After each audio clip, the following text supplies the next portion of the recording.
Hey friends, what's up? Philip here with Points of Philip, and I actually want to talk about dining. So I know a lot of people have talked about this, and basically this video started as I just wanted to talk about the Savor card, but I realized you can't really talk about the Savor card without talking about a whole bunch of different credit cards. So we're going to talk about dining. We're going to talk about why the Savor might be better, might be worse, and kind of get into that decision, but through that dining lens. So before we do that, though, I want to ask you guys to like and subscribe. Doing that helps me and YouTube know that what I'm doing is helpful, and that in turn helps more and more people view this content. So I really appreciate that. And now let's get into the video. So a lot of people eat. Well, everybody eats, right? Some people eat more than others, as evidenced here. And, I actually do eat a healthy amount and perhaps an unhealthy amount as well from time to time. And so, talking about being able to spend money when it comes to food and getting the best return can be a significant discussion and probably is the first discussion most people think about when they get into credit cards and points and miles, because that dining category is very over-serviced, right? There's a lot of different cards that give you pretty decent rewards for dining or even eating in if you're buying groceries. So I want to talk about the Savor card first of all. So the Savor card is from Capital One, and we're going to be talking about the regular Savor. So there is a Savor One card that I did in this video, and it's terrible. If you only get offered the Savor One card, I would definitely consider other options that I go into in that video. But the Savor card, first of all, with Capital One, if you get either the one for good credit or if you get the one with the rewards, is really solid. So if you actually do get approved for the one that gives you the benefits, you have 0% APR for balance transfers or purchases, and then you also get a sign-up bonus, although it's kind of small, it's still substantial. It is something, right? But the Savor card earns you 3% cash back on dining, groceries, and then streaming services, and then also entertainment. So this one is actually pretty interesting in that it definitely is the card you want to do if you're spending money on, well, yourself, right? So if you're buying Disney Plus, 3% cash back. If you're buying going out to eat, 3% cash back. If you're going to the grocery store, 3% cash back. And if you're going to the movie theater, 3% cash back. And so it's a solid card.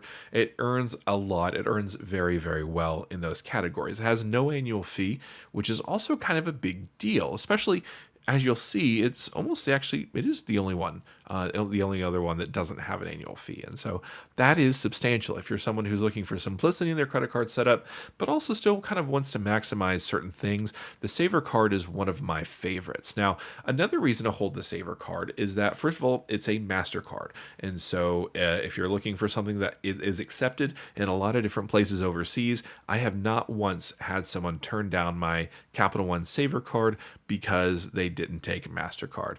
Comparatively, a lot of people say they won't take my American Express Gold card when I'm traveling overseas, and it's very few and far between who actually takes it. So that's important as well. It also has no foreign transaction fees. And so that's important too when you're traveling overseas, because you don't want to pay an extra 2.5 to 3.5% off of that purchase, especially if you're someone who's traveling to, say, London, right? So that conversion rate of pounds to dollars is going to murder your budget. So when I was traveling over there, if dinner was 100 pounds, it ended up coming through as 140, 100, something dollars. It was a lot. It's very difficult to budget for.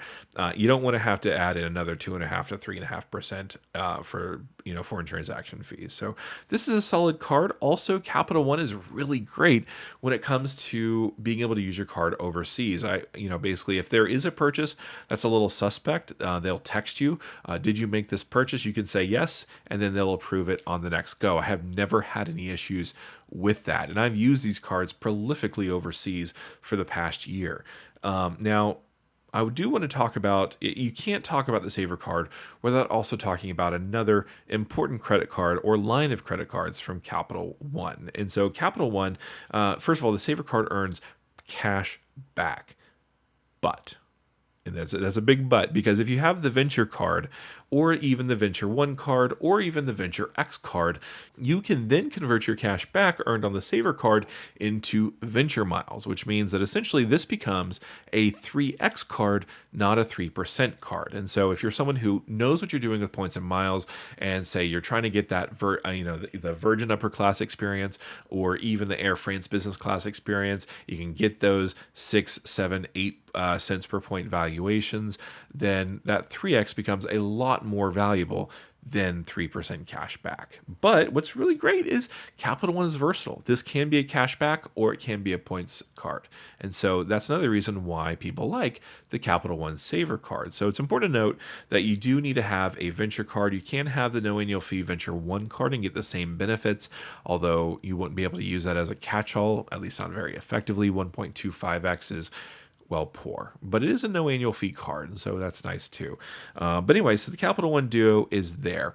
Now, I also want to talk about one of my other favorite cards, and that's going to be the American Express Gold Card. So the Gold Card is, well, the gold standard when it comes time to earning on food. It earns 4x back on dining purchases, and it also earns 4x back on supermarkets, and so that's important to note. And so now it's not for Walmart or Target, but if you're going to Publix or Aldi or something like that, then that's going to be a solid option for you. Now, this card does have an annual fee of $325. And so, well, you got to work for it, right? So, we can complain about it, right? I've decided that I like the gold card.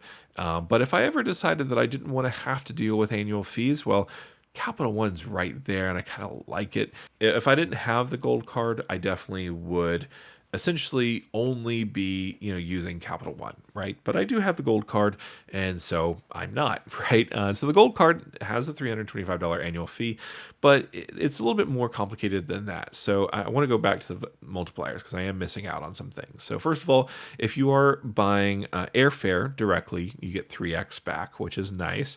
So the gold card can actually be a pretty coherent travel card as well. And if you're actually paying for hotels through the American Express travel portal, then you get 2x, although sometimes you can get 3x if they're having some sort of a sale. And so that's good to know as well. And so there's also credits galore.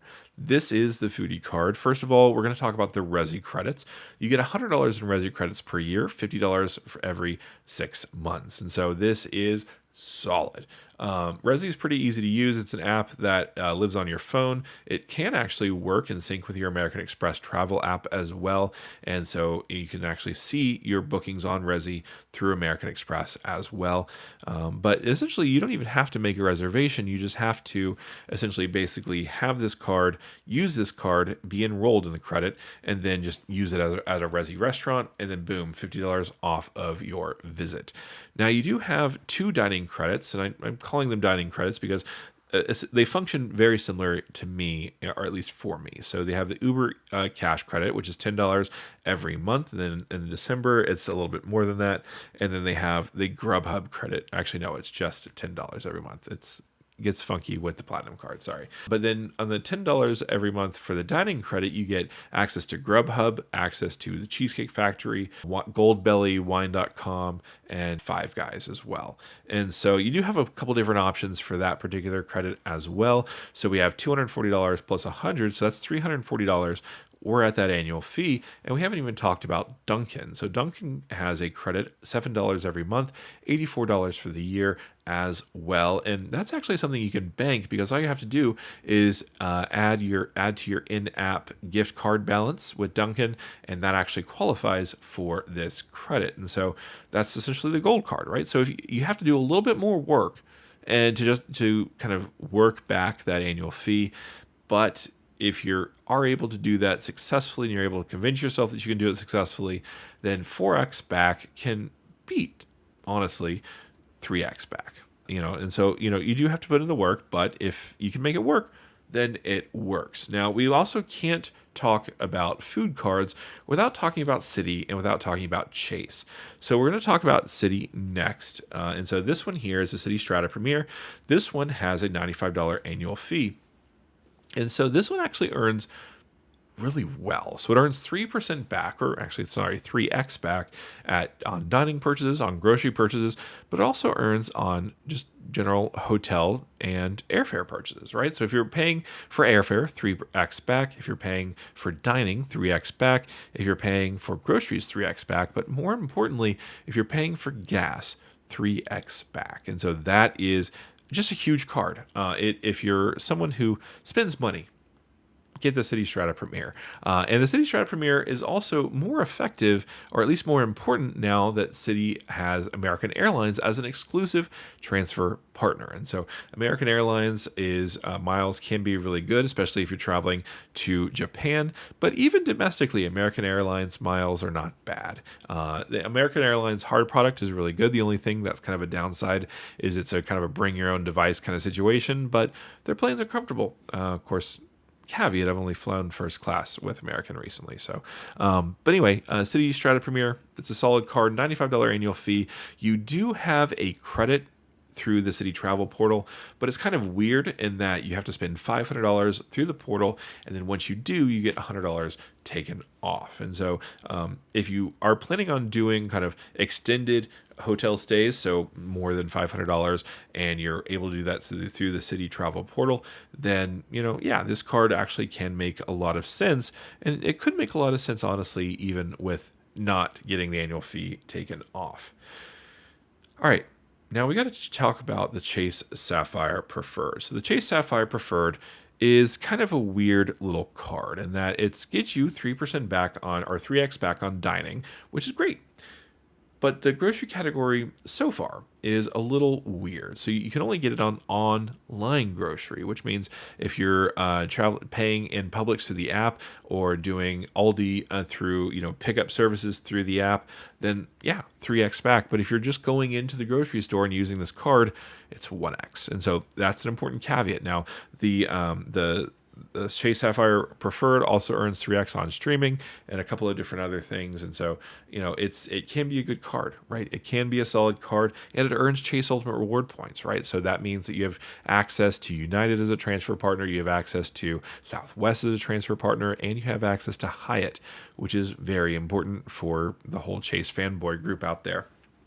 So this also has a $95 annual fee, and we got this card last spring with the 100,000 point sign-up offer, but they usually have pretty decent sign-up offers for this card. And so, again, Chase Ultimate Rewards points are worth it. So that's important to note as well. So anyway, yeah, that's pretty much the dining categories, right? So the foodie cards, there's a lot of them, right? And there's a lot that we haven't talked about too. But, the Savor card is solid. I like the versatility, but it's hard to beat 4x, even if you do have to work for it with the American Express Gold card. Let me know in the comment section which you think is the best card. So there's a lot of different options out there. And again, there are other options that we haven't talked about. I just want to talk about kind of the big four. But, let me know what you guys use. What do you use for eating out? What do you use for groceries? Do you have any hacks for using that online grocery category with the Chase Sapphire Preferred? I can't wait to hear what you guys think. Thanks again so much for joining me, and I can't wait to see you guys until next time. Bye.